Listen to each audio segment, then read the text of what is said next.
Mike Pence's issue with RFK Jr. is what RFK Jr. plans to do at HHS to hold vaccine manufacturers accountable, to reform the big food industry, which has caused chronic health problems among especially children, but everyone in our country. That's what Mike Pence is concerned about, because Mike Pence's group takes money from Big Pharma. There's a CNN report that shows that CNN, and I purposely chose this CNN report because it's doubly funny when you can use a leftist, mainstream media, corporate media biased propaganda outlet as your source here. This is obviously, you can go in and confirm this for yourself, but this prevents the leftists from saying, well, it's a right-wing source you cited. Nuh-uh. It's CNN that I cited. So there's a pharmaceutical company, a big pharma company called GD Sear Pharmaceutical Company, and it was an independent company until 2003. In 2003, it was bought by Pfizer. So now they're just basically a subsidiary of Pfizer. And the company's former chairman now runs a political group of his own. He gives money to his pet projects. And one of his pet projects, which he gave 6 figures to, was Mike Pence's group, Advancing American Freedom. Yes. Exactly. Over 6 figures, $100,000 donation to Vice President Mike Pence, the very group that is now advocating that Republican senators vote against RFK Jr., who wants to take on Big Pharma. Hello, conflict of interest.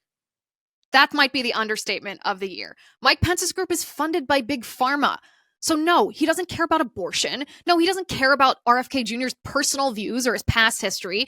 He is, at the very best case scenario, being a stooge for Big Pharma, but I don't even think that Mike Pence is that stupid. I think Mike Pence knows exactly what he's doing. I think Mike Pence is actually on the side of Big Pharma, and I don't say that as an ad hominem attack. I say that because that's what the evidence shows here. Mike Pence has a man who works for him named Mark Short. Mark Short is Mike Pence's former chief of staff. He's Mike Pence's right-hand man. And Mark Short is the man who co-authored the Advancing American Freedom letter that lambasted RFK Jr. Mark Short is heavily invested personally in Big Pharma stocks. This is according to Rav Avora. Mark Short, Pence's former chief of staff during Trump's first term, and now the co-author of the AAF, Pence's group, letter lambasting RFK Jr., had $51,000 to $115,000 in Pfizer stocks in 2020. Oh, okay. Okay. Well, there we go. So Pence's, the people who are the closest to Pence, his buddies, are personally invested in Big Pharma. Avora continues, he also, Mark Short, owns stocks in Johnson & Johnson, Merck, Eli Lilly, and other companies involved in the federal COVID response worth between $500,000 and $1.64 million. Okay. So Mike Pence's best friends and closest colleagues are invested to the tune of millions of dollars in Big Pharma. So that's 2 strikes against Mike Pence. Not only does the group that he runs trying to convince Republican senators to vote against RFK, not only are they accepting money from Big Pharma, but his right-hand man, the person that's the closest to him who authored this letter lambasting RFK Jr., is invested in Big Pharma to the tune of almost, it could be up to $1.5 million. Strike 2 against him. Then we have Nicole Shanahan, RFK's former running mate, who is, probably one of the figureheads in the MAHA movement. She has a vaccine-injured child. She's kind of the prototype for the MAHA mom. Somebody did something bad to her child, and Mama Bear came out. She will not stop. She will relentlessly pursue justice until justice has served.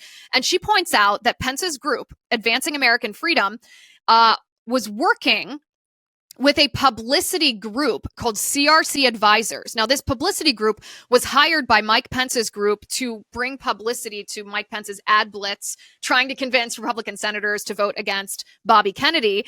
CRC Advisors is funded by a man named Leonard Leo. You might recognize that name from the Federalist Society. He's sort of like the George Soros of the right, but I don't mean that with any negative connotations. Leonard Leo has actually funded some very good causes for the conservative movement. He's a patron of the right, is what I mean by that.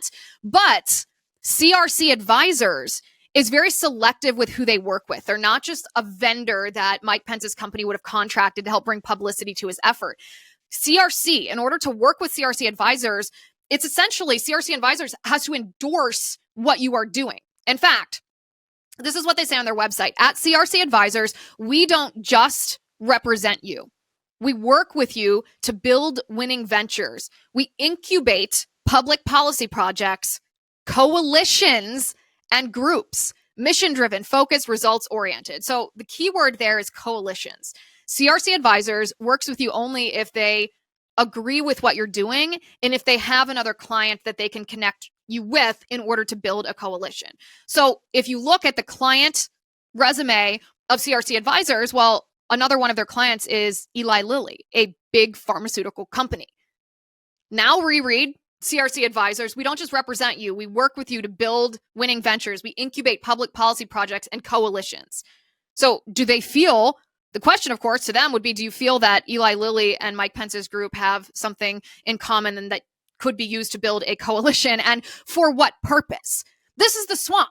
The interconnectedness, the fact that it's so nebulous that everyone's tied together for what? For this swampy purpose. This swampy purpose. And Mike Pence is pretending that his opposition to RFK Jr. is about abortion. It's not about abortion. His group, his effort to derail RFK Jr. as HHS secretary is funded by Big Pharma. That is his real motive. That is his primary motive, which would be bad enough. But then he's lying about his pro-life concerns. You guys know me. I am as pro-life as they come. I am as anti-abortion as they come. I call myself a pro-life absolutist because I am. I sit here in full knowledge that I am more pro-life than Donald Trump. I am more pro-life than RFK Jr. I know that. You know that. I am more based on abortion issues than many of the politicians who represent us. That's simply the fact of the matter. And when a politician like Mike Pence pretends to be pro-life and then betrays the pro-life movement because he's actually just funded by Big Pharma and he doesn't want to admit that that's his real motive, I don't think anything outrages me more.